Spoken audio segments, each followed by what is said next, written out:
Our culture praises the hustle, but that often leads to burnout, where you're too exhausted to even enjoy your life. If you feel mentally and physically drained, it's not a sign of weakness, it's a sign you need a reset. Here are 5 scientifically proven steps to recover from and prevent burnout. Welcome back to Take and Grow, your guide to mastering your mindset and unlocking your full potential. Dr. Finch, burnout is not a badge of honor. It just hits so hard. I think for years, especially in my 20s, I wore my exhaustion as a badge. If I wasn't burnt out, I wasn't working hard enough. That is the exact pain point, Maya. It's a massive problem. We've glorified the hustle and the grind to a point where we see mental and physical exhaustion as a prerequisite for success. And it's a trap. I remember it clearly. I'd finished my workday completely drained, mentally fried, and those big goals I had for myself, the side project, learning a new skill, even just going to the gym, absolutely no energy. I just collapse on the couch, order unhealthy takeout because I was too tired to cook, and numb out with TV. Then I'd wake up, fueled by caffeine and guilt, and do it all over again. You've just described classic burnout. And it's crucial to understand, burnout isn't just feeling tired or stressed. The World Health Organization defines it by 3 key dimensions: exhaustion, overwhelming physical and emotional energy depletion; cynicism, or detachment, a feeling of negativity or distance from your work and even your life; inefficacy, a sense of incompetence and a lack of achievement. You feel like you're spinning your wheels and not getting anywhere. That is a terrifying combination. You're too tired to work, you hate the work you're doing, and you feel like you're bad at it anyway. That solves the mystery of why there's no energy left for your real goals. You're in a deep energy deficit. Precisely. You can't pour from an empty cup. So this isn't a push-through-it problem. You can't hustle your way out of burnout. You have to strategically reset. And that starts with the 5 steps we promised. The first step, and the one most high achievers skip, is step 1, the brutal audit and acceptance. What does that mean? Just admitting I'm burned out? It's deeper than that. It's admitting it without judgment. It's not, I'm burnout, I'm a failure. It's, I am experiencing burnout. This is a data point. My current system is broken. You must stop seeing it as a moral failing and start seeing it as a biological and strategic problem. You have to audit your life.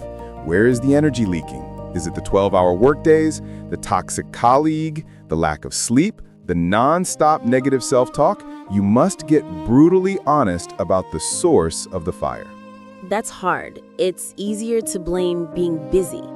I had to admit that I was the one saying yes to everything. I was my own worst enemy. That self-awareness is the foundation for step 2. Create hard stops and clear boundaries. Burnout thrives in ambiguity. When does work end and life begin? When they blur, you never unplug. You need to create a shutdown ritual.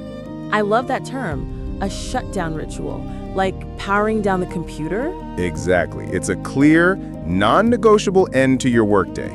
It could be at 6 p.m., you close your laptop, you change your clothes, you write down your top 3 priorities for tomorrow so your brain stops churning on them, and you physically walk out of your office or close the door. This ritual signals to your brain, we are done. We are safe to recover. But what about that one last email? Or the boss who texts at 9 p.m.? That's where the boundary is tested. A boundary isn't a boundary until it's defended. This is critical stress management. You must communicate, I will respond to this during work hours. This is how you reclaim your time and mental space. This leads to step 3, prioritize active recovery, not passive numbing.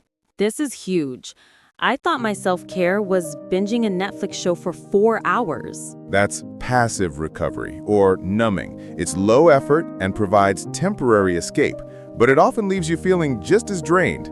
Active recovery is self-care that actually refills your energy tank. This includes sleep, non-negotiable, 7 to 9 hours. This is your primary biological repair cycle. Movement. Not a grueling workout, but a walk in nature, gentle yoga, stretching, something to get blood flowing and release endorphins.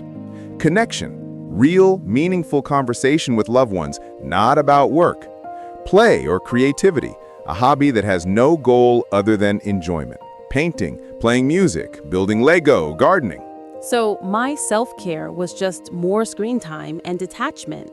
I wasn't recovering, I was just pausing. Active recovery sounds like it actually gives you energy back. It does. It directly combats the exhaustion and the cynicism, which brings us to the more profound steps. Steps 1 and 3 will get you out of the red zone. Steps 4 and 5 will keep you out. Step 4, reconnect with your why. Burnout is often a crisis of meaning. It's not just that you're working hard, it's that you're working hard on things that feel meaningless. You're just the cog in a machine, pushing papers, and you've lost the plot on why you even started. Preciso. You must find pockets of meaning. This could be reconnecting with the mission of your company, finding a way to mentor a junior colleague, or more likely, dedicating one of your newly reclaimed active recovery hours to that personal goal you've been putting off.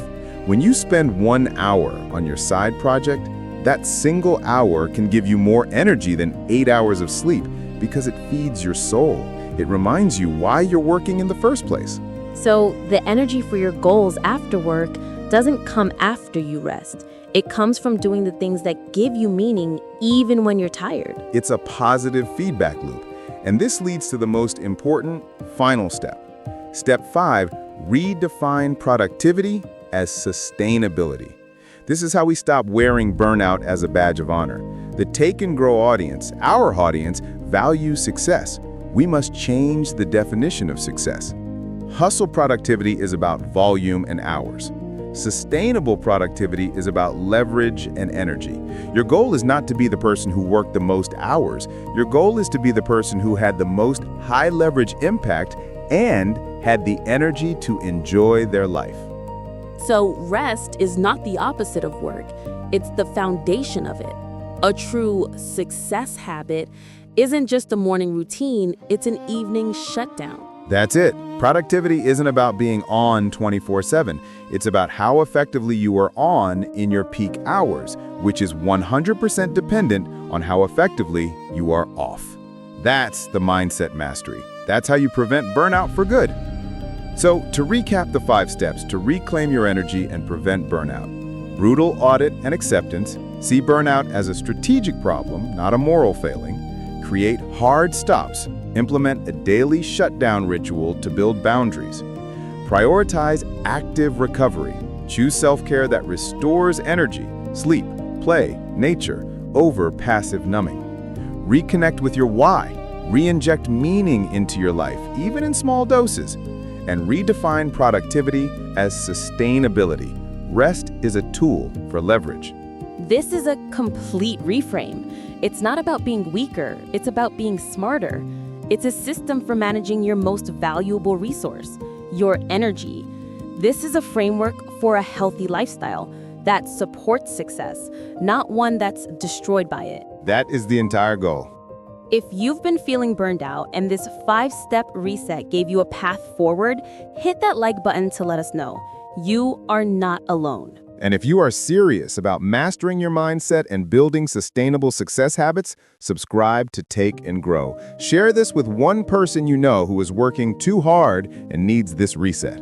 We have a challenge for you. Based on step 3, forget passive numbing.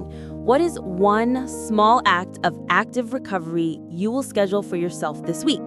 For example, a 20-minute walk without my phone, 1 hour to draw, calling a friend. Share your commitment in the comments below. Thank you for tuning in to Take and Grow. Here's to your energy.